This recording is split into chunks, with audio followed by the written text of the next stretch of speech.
নমস্কাৰ নমস্কাৰ এয়া মোৰ সন্মুখত বাইদেউ ভানু শৰ্মা আৰু মই আছো ভূপেন্দ্ৰ শৰ্মাৰ লগত হয় আজি মোৰ পৰম সৌভাগ্য যিগৰাকী বাইদেউ আমি যেতিয়া সৰু অৱস্থাত আছিলোঁ তেতিয়া বাইদেউৰ নামটো শুনিছিলোঁ এয়া সৌন্দৰ্য বিশেষজ্ঞ ভানু শৰ্মাৰ দিহা পৰামৰ্শ সদায় দুপৰীয়া 2মান বজাত চাগে বাইদেউ ৰেডিঅ'ত এটা প্ৰগ্ৰেম আছিলে আইডৰ বুলনি বুলি এই আইডৰ বুলনি অনুষ্ঠানতে বাইদেউৰ বিভিন্ন সময়ত কণ্ঠস্বৰ শুনিছিলোঁ সেই সময়ত আজিৰ তাৰিখৰ দৰে লগ পোৱাৰ ব্যৱস্থা নাছিলে কিন্তু আজি এনেকুৱা এটা পৰম সৌভাগ্য আজি বাইদেউৰ ঘৰত মই এবাৰ গণেশ পূজা কৰিব আহিছোঁ আৰু এই গণেশ পূজা ভাগৰ জৰিয়তে বাইদেউক লগ পালোঁ এগৰাকী যে বাইদেউ ভানু শৰ্মা মই স্বচক্ষে আজি দেখি পৰম ধন্য মানিলোঁ আজি বাইদেউৰ ঘৰত এবাৰ গণেশ পূজা কৰিছিলোঁ বাইদেউ যিহেতু এটা ব্যৱসায়িক লাইনৰ লগত বা ব্যৱসায়িক ক্ষেত্ৰখনত জড়িত হৈ আছে তেখেত সৌন্দৰ্য চৰ্চাৰ ক্ষেত্ৰতো জড়িত হৈ আছে তদুপৰি বাইদেউৰ যিখন ব্যৱসায়িক প্ৰতিষ্ঠান এই প্ৰতিষ্ঠানখনৰ বাইদেউ কি নাম আছিলে দি পাৰ্লৰিক বিউটি ক্লিনিক হয় দি পাৰ্লৰিক বিউটি ক্লিনিক নামৰ যিখন প্ৰতিষ্ঠান ইয়াত বাইদেৱে সৌন্দৰ্য বিশেষত নাৰীসকলক ধুনীয়া কৰাৰ যিটো কাৰখানা এই কাৰখানাটো ইয়াতে আছে বাইদেউৰ এইখিনি আমাৰ ABC GS ৰোডতে আৰু প্ৰীতম টাৱাৰ ঘৰটোৰ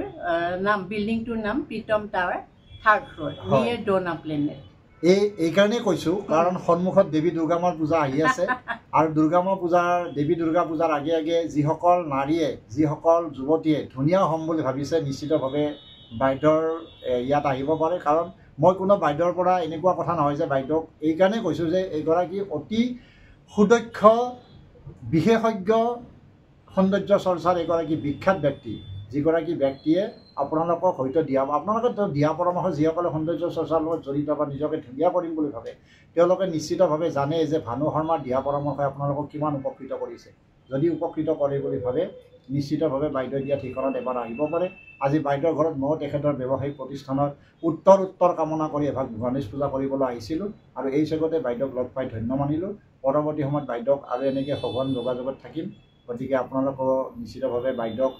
বাইদেউৰ জৰিয়তে আপোনালোকক শুভেচ্ছা দিয়ালোঁ ময়ো দিয়ালোঁ আগন্তুক শাৰদীয় দুৰ্গা পূজা আৰু মোৰো খুব সৌভাগ্য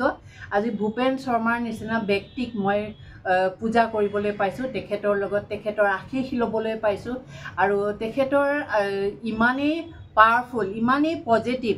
আৰু তেখেত মোৰ কাষত অহাৰ লগে লগে মই ফিল কৰিছোঁ সেই পজিটিভিটিটো খুব প্ৰয়োজন আৰু তেখেতে বহুত পঢ়া শুনা কৰে জ্ঞানী গুণী ব্যক্তি আৰু তেখেতৰ পৰা নলেজ আমি লোৱাটো বাঞ্ছনীয় আমি ল'ব লাগে আৰু সেইখিনি যেতিয়া আমি লওঁ যেতিয়া আমি পূজা এভাগ কৰোঁ আমাৰ কাষৰ পৰা সম্পূৰ্ণভাৱে নিগেটিভিটিটো একেবাৰে আঁতৰি যায় মনত এক শান্তি দিয়ে আৰু সেই শান্তিকণ লৈয়ে আমি আনকো উপকাৰ কৰিব পাৰোঁ আৰু নিজেও শান্তিত থাকিব পাৰোঁ আৰু ভূপেন শৰ্মাই যিখিনি মোক দিলে আজি মই সদায় কৃতজ্ঞ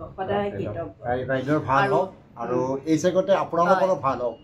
আৰু শাৰদীয় দুৰ্গা পূজাত আগন্তুক এই দুৰ্গা পূজাত আপোনালোকে সকলোৱে সুখত থাকক শান্তিত থাকক সকলো যেন বিপদ আঁতৰি যায় আৰু সকলোৱে দুৰ্গা মাৰ আশীৰ্বাদ ল'বলৈ নাপাহৰিব